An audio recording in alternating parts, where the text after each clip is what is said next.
Hi, welcome back to my channel, Beautiful Minutia. If you're new here, my name is Tiffany, and today I am talking about my September TBR. So this TBR is probably a little bit more like a pile of possibilities with a few books that I am for sure reading. There are so many amazing readathons and reading challenges happening in the month of September, and I really want to participate in them all, but I can't. I would be way too overwhelmed. So I've chosen two that I'm going to participate, both of which will kind of help me with some other goals that I have. The first one is actually a 3-month challenge, and it's the Fall Into Reading Challenge, hosted by Cozy Reader Kelly, Rainy Day Reads, and Angie from Literary Labors.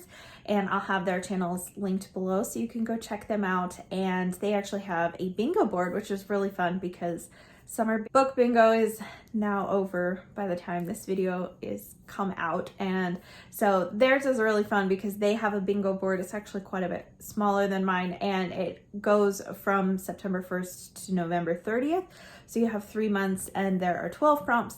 They're also doing a giveaway surrounding their bingo board, so I'm really excited to jump in on that one. And I'm just gonna kind of mostly take the books that I'm already reading and try to plug them in, with a couple notable exceptions, because there's like a slot for romance, a slot for contemporary, and just a couple things like that that aren't books that I typically read. So those ones I'll have to be a bit more intentional about. The other reading challenge that I am participating in September is Serious September, which is hosted by Krista from Books and Jams and Sarah's Nightstand. And I'm really excited. I wanted to participate in this one last year, but I basically took the whole month of December to do nostalgic reads for my birthday month last year. So I didn't have a whole lot of wiggle room to do much else. So I'm excited to be able to jump in on this year, especially because I have started a bunch of series this year, and I'm hoping that Series September will be a little bit of a kick in the pants to help me make a little bit more progress on those series as well. So I'm going to go ahead and jump in on the books that I am for sure reading. The first one is a buddy read that I'm reading with Christy Lewis from Dostoevsky in Space, and that's Demons by Fyodor Dostoevsky. This is quite a chunker, so I'm not planning to finish this in September. I would like to finish it by the end of October. That's kind of my goal, but I have some wiggle room if it needs to get pushed a little bit into October as well.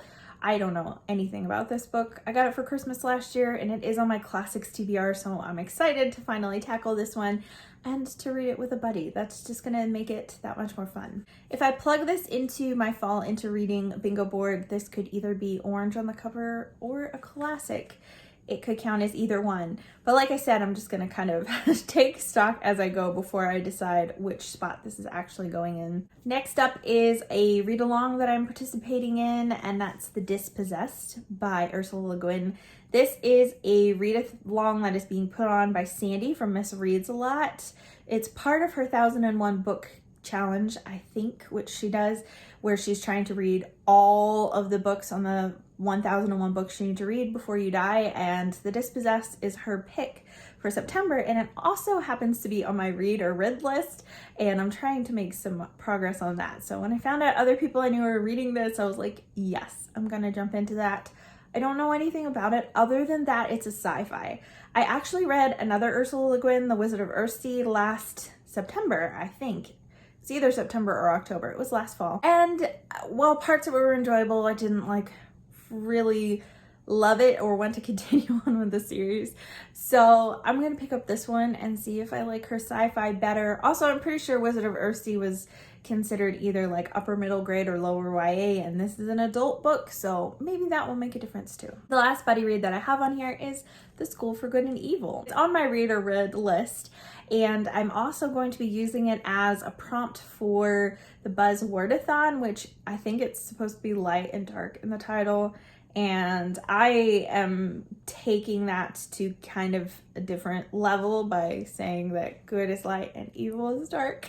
So I'm being a little creative with this prompt, but like I said, I'm trying to make progress on my read or read list. I'm going to be reading this with my friend Jessica, who has a lovely Bookstagram account, which I'll link below so you can follow her because she's awesome. She reads just about any kind of genre, but we haven't read together in a little while, so I'm excited to read this one with her. So I already mentioned the Buzzwordathon, which I'm participating in this year. I'm also participating in the Read Your Bookshelf Challenge this year, put on by Chantel Reads All Day. And the prompt for this month is a collection. So I guess it could be collection of short stories, collection of poetry, whatever. I'm gonna be reading The Yellow Wallpaper and Other Stories by Charlotte Perkins Gilman.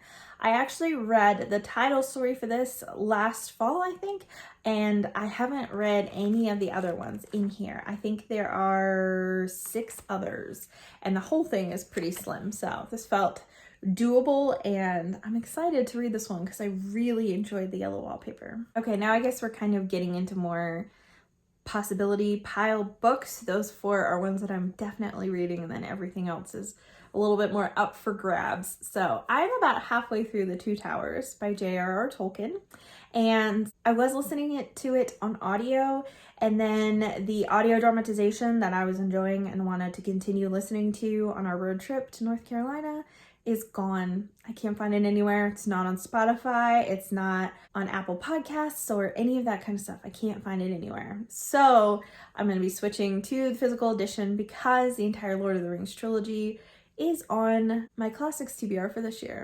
And I'm doing horribly on my Classics TBR. Like, it's not even funny how bad I'm doing on it. Also, I still do like the idea of doing nostalgic reads for my birthday month, even though I'm not like fully doing that, and The Two Towers is super, super nostalgic for me.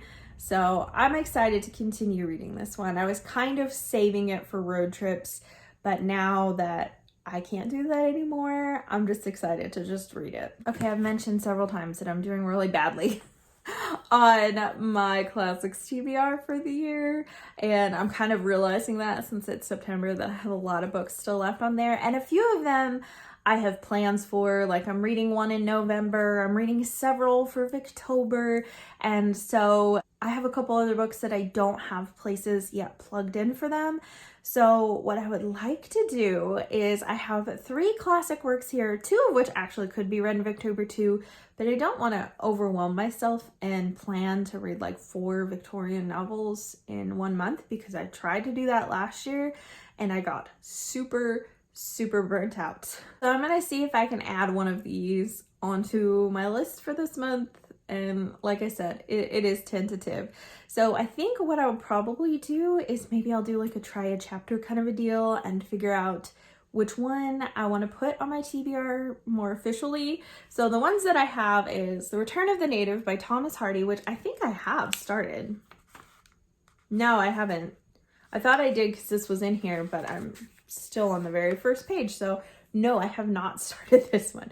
So this is one, and I was hoping to read it this summer because I love Thomas Hardy in summertime, but that's okay. It just kind of didn't work out. I also have A Tangled Web by Ellen Montgomery, which I have no plans to pick up so far, but I love Ellen Montgomery, and it's been a while since I've read one of her books. And then the last one is Vanity Fair by William Makepeace Thackeray, and this is for sure the biggest book out of all of them because it's super thick and the book is huge.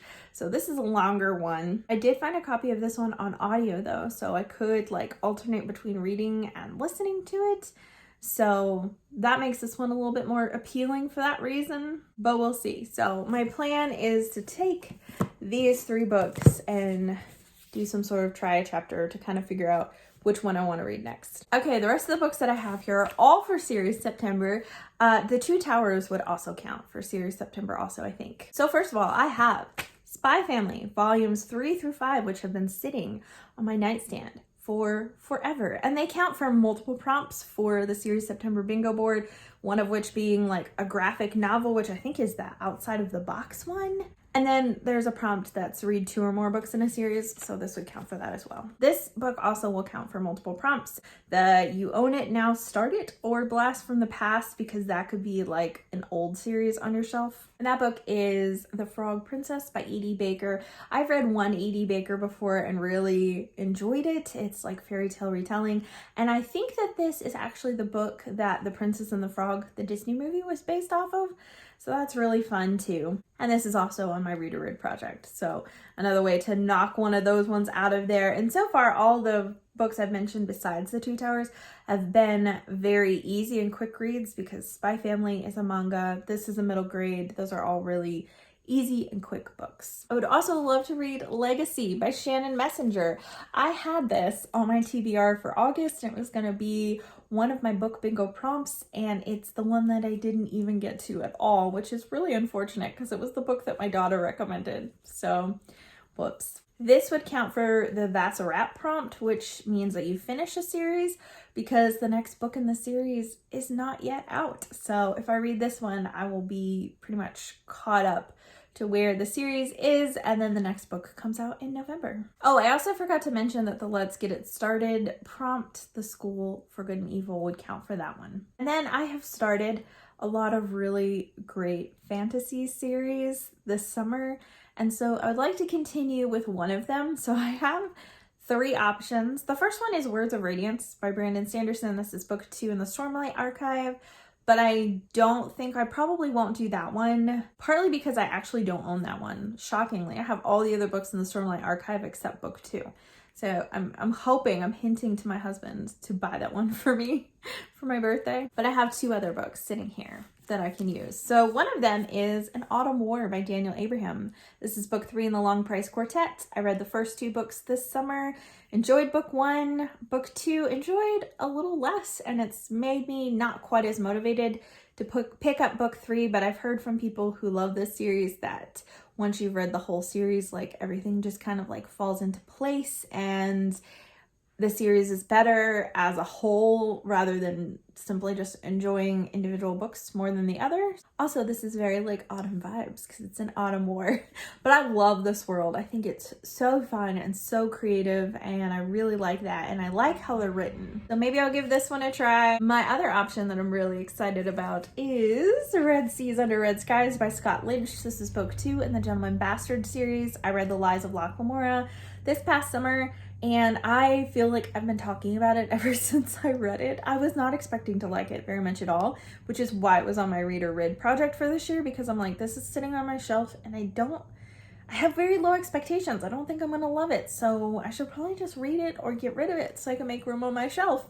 And surprise, surprise, I actually loved it. I'm still surprised that I loved it as much as I did. It's very high space, has lots of great found family elements, so I'm assuming that this is kind of following suit, at least in the high space thing, because a lot of things went down at the end of The Lies of Locke Lamora. So I think the setting might be a bit different, but I don't think that Locke has changed. So I think there's still going to be a fair bit of con artistry happening in this book as well. So I'll probably read one of these 2 books to continue fantasy series that I've started this summer. Well, that's my convoluted, maybe I'll read them, maybe I won't, TBR for the month of September. I'd love to hear from you in the comments down below.